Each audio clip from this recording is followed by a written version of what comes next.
Salam hər kəsə, mən nəzarət ölçü cihazları avtomatikacı texnik Hüseyn Abdullayev. Bugün transmitter və indikatorun arasında əlaqənin qurulmasını sizə göstərəcəm. Hal-hazırda transmitter və indikatorumuzu bir-biri əlaqələndirmişəm. İkisi də işlək vəziyyətdədir. Ardıcıl şəkildə qoşmuşam.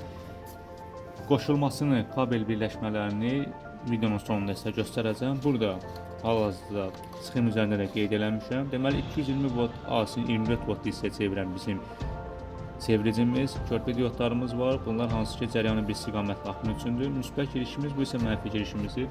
Deməli müsbət 24-ümüzü bağlamışıq transmitterimizin müsbət girişinə. Çıxışından həmin 24-ümüzü aparıb bağlamışıq indikatorumuzun müsbət girişinə. Buradan isə birbaşa olaraq mənfi girişi bağlamışıq indikatorumuzun mənfi girişinə. Beləliklə hər ikisi arasında əlaqə qurulub, hər ikisi də işlək vəziyyətdədir. Transmitter nədir? Transmitter hər hansı bir fiziki parametri ölçüb elektrik siqnala çevirən nəzarət ölçü cihazıdır. İndikator isə transmitterdən gələn məlumatı oxuyub, emal edib, rəqəm şəklində displeydə göstərən cihazdır. İndikator deməli əsasən nə üçün qurulur? Şərait əlverişsiz olduqda, məsələn transmitterin yerləşdiyi yerə yaxınlaşmaq çətin olanda və ya təhlükəli mühit olanda ölçü dəyərini daha rahat və təhlükəsiz yerdən izləmək üçün indikatorlardan istifadə olunur. Bəzi hallarda görürsünüz ki, transmitter uzaq məsafədə əlçatmaz və təhlükəli əraziyə quraşdırıla bilir. Belə vəziyyətdə operatorun daim transmitterin yanına getməsi əlverişli olmur.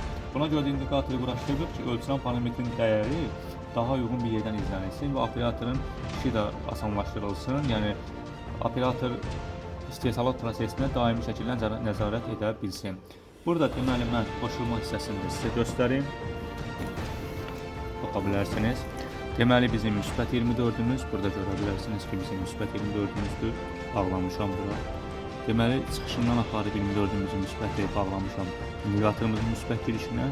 Buradan isə birbaşa olaraq mənfini vermişəm indikatorumuzun mənfi girişinə. Beləliklə dövlən şəkildə ardıcıl qoymuşuq. Hər şey cihazımızda işlək vəziyyətdədir. İzlədiyiniz üçün təşəkkür edirəm. Hər hansı bir sualınız olsa qeyd edə bilərsiniz. Bəyənin, izləyin, dəstək olun. Təşəkkür edirəm bizə.